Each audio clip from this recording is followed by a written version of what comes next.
गावश्च कृष्ण मुख निर्गत वेणुगीत पीयूष मुत्तभित कर्णपुटैः पिबन्त्यः शावाहनुतस्तनपयाः कवलाः स्मतस्थृगोविन्दमात्मनिदृशा श्रवलाः स्पृशन्त्यः। ये इसीलिए तुलसीदास जी कहते हैं भगवान के चरित्र, भगवान के गुणानुवादों को श्रवण करो, श्रवण करो। और भगवान की कथा कितनी भी श्रवण कर लो वो खत्म होने वाली नहीं है। ये कैसी कथा है। एक श्लोक तो ये दोहा तुलसीदास जी ने कहा, जो गोति वेद पुनि पेहियहि रामचरित बरता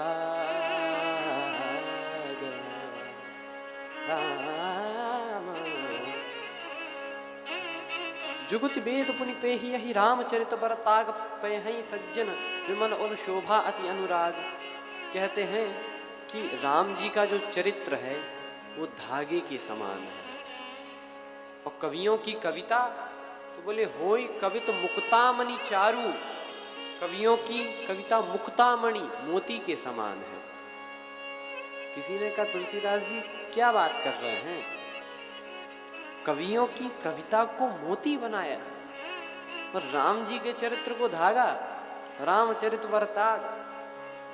अरे राम जी की कथा ज्यादा महत्वपूर्ण है कि कवियों की कविता। तुलसीदास जी ने कहा कि राम जी का चरित्र वही तो हम लिख रहे हैं, उसी की महिमा गा रहे हैं। तो कहा फिर ये कैसी उपमा दी।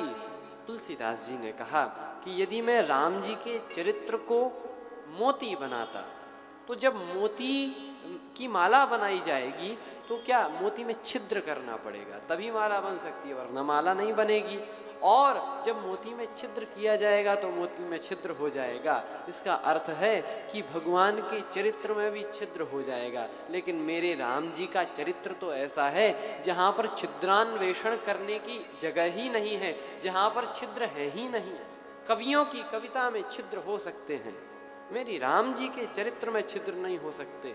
हाँ, लेकिन मैंने राम जी के चरित्र को धागा बनाया है और ये राम जी के चरित्र का धागा इतना अनंत है, इतना अनंत है कि कितने भी कवियों की कविता रूपी मोती इसमें पिरो दिए जाएं लेकिन इसका कभी अंत नहीं हो सकता।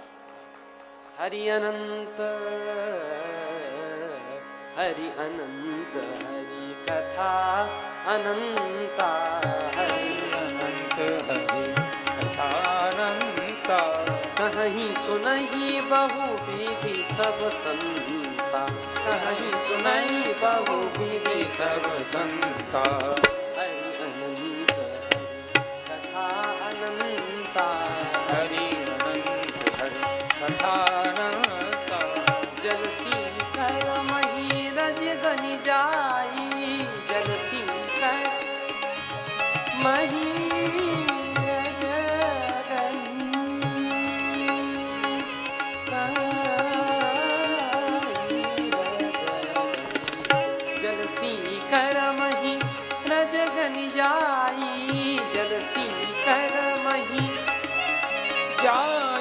रघुपति चरित न बदन सिराई, रघुपति चरण बदन सिराई, रघुपति चरित न बदन सिराई। हरि अनंत हरि कथानंता, हरि अनंत हरि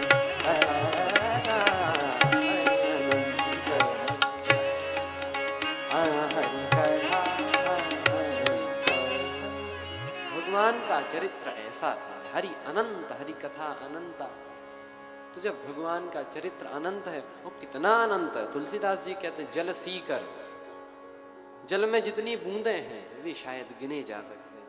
जल सीकर मही रज, जल में कितनी बूंदें हैं वे शायद गिनी जा सकती हैं। ये जो धूल है, धरती पर जितनी धूल है उसके कण कितने हैं वे शायद गिने जा सकते हैं। लेकिन रघुपति चरित न बरनि सिराही, भगवान के चरित्र कितने हैं वे गिने नहीं जा सकते। तो हम चर्चा कर रहे हैं कि पार्वती जी ने कहा कि प्रभु मुझ में कथा की शुश्रूषा है, मुझे कथा श्रवण करने की इच्छा है। मेरे में कोई वो संशय नहीं है, लेकिन अपने स्वात्मानंद के लिए मैं कथा सुनना चाहती हूँ। भगवान शिव ने कहा, आप धन्य हैं, धन्य हैं, धन्य हैं।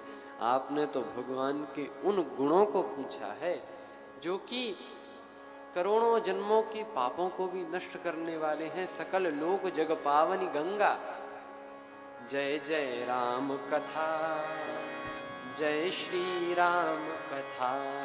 हाँ, जय जय राम कथा, जय श्री सभी राम गाएं। कथा।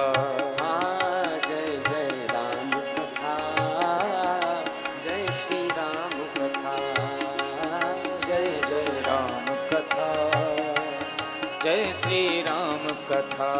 जिसे श्रवण कर मिट जाती, जिसे श्रवण कर मिट जाती, जिसे श्रवण कर मिट जाती 100 जन्म जन्म की व्यथा।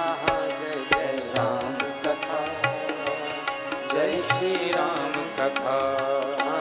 जय जय राम कथा, जय श्री राम कथा।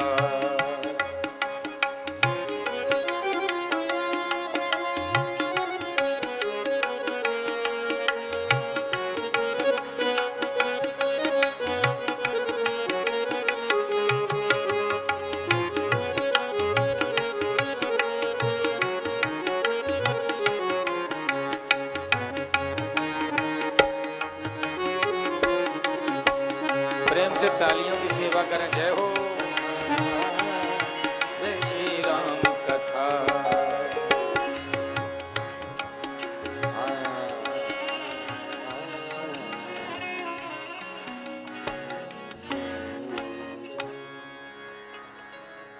पार्वती जी ने भी कहा कि प्रभु हमको कथा सुनाओ। शंकर जी कथा सुनाना प्रारंभ करते। कहते हैं, क्या सुनना चाहती हो? पार्वती जी ने कहा कि प्रभु मुझे कथा सुनाएं। कौन कौन सी कथा?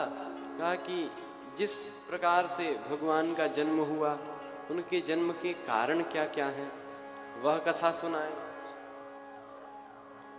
इसके पश्चात भगवान जो निर्गुण हैं वे सगुण कैसे हुए, उसकी भी कथा सुनाएं। इन सारी कथाओं को सुनाने के बाद भगवान कैसे जन्मे, अयोध्यापुरी में कैसे विवाह हुआ, फिर कैसे भगवान ने रावण को मारा, वो सब कथा सुनाएं। कैसे भगवान का राज्याभिषेक हुआ। और जो प्रभु मैं पूछा नहीं होई, सोई दयाल राखौ जनि गोई। मैंने जो पूछा न हो उसे भी कृपया छिपा कर न रखें। भगवान शिव कथा सुनाना प्रारंभ करते हैं। कहते हैं, राम जन्म के हेतु अनेका, परम विचित्र एक तय एका। श्री राम जी के जन्म के एक नहीं अनेक कारण हैं, क्योंकि जब कथाएं अनेक हैं तो कारण एक कैसे? हर एक जन्म में अलग अलग कारण। अब उन कारणों को सुनाते हैं। एक कारण तो यह कि द्वारपाल हरि के प्रिय दो, जय रु विजय जान सबको।